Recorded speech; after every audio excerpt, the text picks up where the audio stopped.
विश्वविद्यालयों में हमारा एक भी विश्वविद्यालय खड़ा नहीं हो पाता। जहां एक और हमारे पास IIT, IIM और NIT जैसे शिक्षण संस्थान हैं, तो वहीं दूसरी ओर इस देश के गरीबों को बेरोजगारी की जमात में खड़ा करने के लिए उनके हाथ में सर्व शिक्षा अभियान का झुंझुना पकड़ा दिया जाता है। और मैं बता दूं, इस शैक्षणिक बीमारी का केवल एक कारण वो ये कि हमारे देश की शिक्षा नीति केवल दो तरह के लोगों के लिए बनती है, पहले वो जो विद्वान हैं और दूसरे वो जो धनवान हैं। इसी तरह की कई गजब की बीमारियां हैं और इन बीमारियों की जो जड़ है ना, वो हमारा अंधविश्वास। और मेरे विचारों में जब तक इस देश का युवा अपनी सफलता के लिए मंदिरों में जा जाकर नारियल फोड़ फोड़ कर भगवान को रिश्वत लगाता रहेगा, हमारे समाज का शिक्षित वर्ग ही बिल्ली के रास्ता काटने पर खड़े हो जाना, अपने धर्म अपनी जाति को ऊंचा मानकर दूसरों के धर्म की अवहेलना करता रहेगा, तब तक ना तो इस देश से अंधविश्वास खत्म होगा और ना ही हमारा राष्ट्र निर्माण संभव होगा। हमारी संस्कृति, हमारी सभ्यता को दुनिया ने शीश नवाया है, तो क्यों आस्था के नाम पर हमने अंधविश्वास फैलाया है?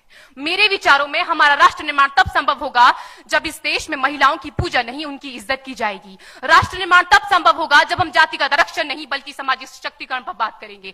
राष्ट्र निर्माण तब संभव होगा जब स्वच्छता अभियान में केवल सरकार नहीं बल्कि सड़क पर चलने वाला हर एक नागरिक हाथ बंटाएगा, स्वच्छ भारत स्वस्थ भारत को दिल से अपनाएगा। असल मायने में हमारा राष्ट्र निर्माण तब संभव होगा जब एक गरीब बच्चा मध्याह्न भोजन के नहीं बल्कि ज्ञान अर्जन के लिए सरकारी स्कूल की चौखट पर कदम रखेगा। और हमारा राष्ट्र निर्माण तब तक संभव नहीं होगा जब तक एक नागरिक नैतिक रूप से सटीन, चारित्रिक रूप से भ्रष्ट, मानसिक रूप से दिवालिया, धार्मिक रूप से अंधा, राजनीतिक रूप से गंदा, स्वैच्छिक मान मूल्यों के आंकड़ों में जिन्न शिन्न पैपंदमयी अखंड भारत को खंड खंड करता रहेगा, तब तक हमारा राष्ट्र निर्माण संभव नहीं होगा।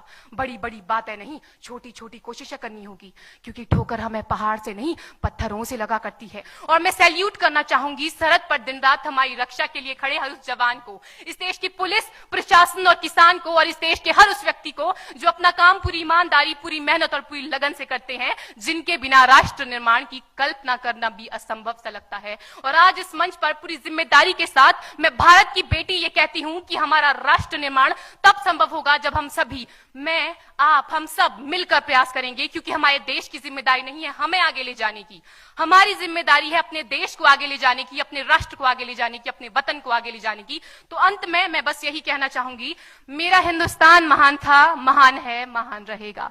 मेरा हिंदुस्तान महान था, महान है, महान रहेगा। होगा हौसला सबके दिलों में बुलंद तो एक दिन पाकिस्तान भी जय हिंद कहेगा। पाकिस्तान ही क्यों, सारा जहान जय हिंद कहेगा, क्योंकि सारे जहां से अच्छा हिंदुस्तान हमारा, सारे जहां से अच्छा हिंदुस्तान हमारा, हम बुलबुलें हैं इसकी, ये गुलिस्तान हमारा, ये गुलिस्तान हमारा। जय हिंद, वंदे मातरम।